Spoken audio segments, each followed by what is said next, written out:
BJP के 11 साल देखता है कि मोदी जी के 11 साल देखता है, और क्या खासियत देखता है उसमें? 11 साल में कर दिया कमाल मोदी जी ने। कैसे कैसे आप क्या ऐसी एक बात लगी जो आपके दिल को छुई कि यस यही मेरी मजबूत सरकार थी? एक नई अनेक को बात बताऊंगा। जैसे कि जिस बिल में से पत्थरबाज निकले थे वही को छोड़ दिए। जिस बिल शब्दों की मर्यादा पर ध्यान रखेंगे। सब बिल्कुल मर्यादा पर ध्यान दे रहा हूँ। जहाँ से आतंकवाद आता था उसको वही घर में घुस के मारे जा रहा है आज। लेकिन विपक्ष पे देखा नहीं जा रहा। क्यों नहीं देखा जा रहा? क्योंकि कल तक उनकी रोटी रोजी विपक्ष से चलती थी, उस आतंकवाद की, जिसका सहयोग कांग्रेस पार्टी के मुख्य प्रधानमंत्री देते थे। नहीं, ये ज्यादा गलत बात। जब कसाब को 2 बजे रात को कोर्ट खुलवा कर छुड़वाते हैं, उसका सम्मान घर में बैठा के करते हैं, फिर उसको एयरपोर्ट तक किसने छोड़ा था? छुड़वाया तो नहीं, प्रधानमंत्री इंदिरा गांधी जी ने, जिसको आतंकवाद नहीं। इंदिरा गांधी कसाब के टाइम में कहाँ आ गई? थोड़ा सा आप अपने आप को ब्रेन कीजिए। इंदिरा गांधी कसाब के टाइम में कहाँ से आ गई? थोड़ा सा चीज वो किसने छुड़वाया था? छोड़ा कहाँ गया था? छोड़ा तो गया ही नहीं था।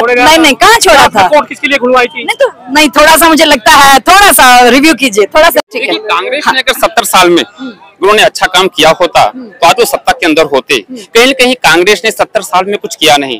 कांग्रेस ने 70 साल के अंदर सिर्फ उन्होंने 3 सर्जिकल स्ट्राइक किया। 3 मैं उपलब्धियां बता रहा हूँ। नंबर 1, उन्होंने साधुओं का नर्स किया।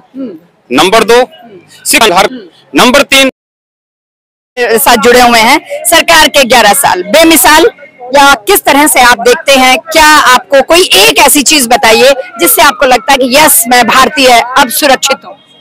देखिए, सरकार के 11 साल बेमिसाल। देखिए, मोदी जी के सबसे पहला काम राम मंदिर वाला, केस पे केस, कपिल सिब्बल 25-26 की टीम लेके घूमते रहते थे कि ये है राम मंदिर को रोकना है किसी तरह से। उनको एक मुद्दा चाहिए था, विपक्ष को भी एक मुद्दा चाहिए था राम मंदिर पे। रोज यही बाबरी मस्जिद और राम मंदिर और बाबरी मस्जिद, वो मोदी जी ने मतलब चाहे माध्यम कोर्ट रहा हो, पर मोदी जी का उसमें बहुत बड़ा रोल रहा। ठीक है ना, वो प्रॉब्लम सॉल्व। कोर्ट ने तो अपना काम किया होगा ना, मोदी जी ने इसमें रोल कहाँ किया? कोर्ट ने तो अपना काम किया। ये पहले भी हो सकता है, ये पहले भी हो सकता था। ऐसा नहीं है कि कोर्ट तो 1950 से ही थी हमारे पास। क्योंकि कोर्ट अभी तो पैदा नहीं हुआ कि एकदम पैदा हुआ और उसने एकदम फैसला दे दिया, है ना। और अब भी आप देखते मोदी जी का भी इस काम में तो हस्तक्षेप तो नहीं था। बिल्कुल। देखिए, मोदी जी चाहते थे कि भगवान राम की जो राम मंदिर की स्थापना हो। क्या सिर्फ मोदी जी चाहते थे? जनता नहीं चाहती थी? पूरी जनता चाहती थी मैम, पूरा सनातन चाहता था। उनका एक ही तो वो है, और उस अस्तित्व को बचाने के लिए कितने लोगों की हत्याएं हो गई, कितने लोगों ने मतलब गोलियां खा के मर गए बेचारे। पूर्वज उनके आज भी, जिनके माँ बापों का ये सपना था, कार सेवक बहुत सारे मर गए उस चीज में। तो उसको देखिए, उसको साक्षात करने का देखिए करती है। अभी भी देखिए, करा सेना नहीं, पर क्या उनको डायरेक्शन देने का, उनको हिम्मत देने का काम किसने करा? मोदी जी ने करा। देखिए, उनको कहा फ्री हैंड दे दिया, तभी तो उनको डिसीजन पावर मिल गई। अब ऐसे ही लेकिन विपक्ष तो इस पर चुप नहीं है, वो तो इसके साक्ष्य मांग रहा है। विपक्ष का तो काम यही है ना, विपक्ष का तो काम है देश को किस तरह से पीछे धकेलना है। आज हम जापान को चौथी अर्थव्यवस्था बन गए।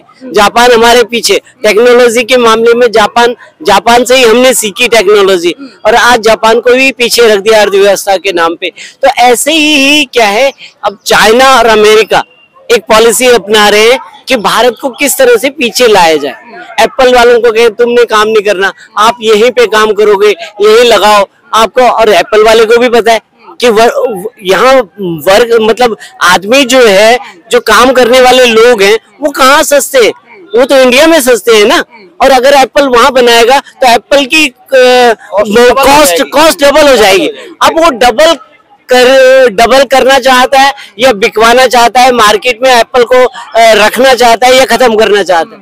तो ये चीजें अब देखिए, हम आपसे जुड़ेंगे, एक एक बात लेंगे। हमारे साथ और भी लोग, आप हमारे साथ जुड़े बने रहिए। सरकार के 11 साल कैसे देखते हैं एक आम जनता होने के नाते?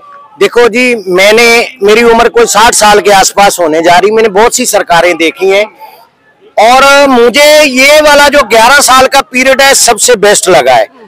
कोई एक ऐसी बात जो इसमें आपको गर्व होता हो कि यस अब मुझे भारतीय होने पर बहुत गर्व है? जी, जब हमारे रिश्तेदार बाहर भी रहते हैं तो वो बताते हैं कि हम पहले भी यहाँ रहते थे, लेकिन मोदी जी के आने के बाद जो भारतीयों को बाहर इज्जत और मान और सत्कार मिला है, वो भी बड़ी गर्व की बात है। दूसरी बात, यानी कि इंटरनेशनल लेवल पर हमारे भारत की और हमारे भारतीयों की एक छवि इम्प्रूव हुई है, रिकॉग्निशन मिली है। बिल्कुल। दूसरी बात ये हुई कि मैं पंजाब उग्रवाद पीड़ित हूँ, मुझे घर बार तब छोड़ के आना पड़ा था 1987 में, जब पंजाब में उग्रवाद था।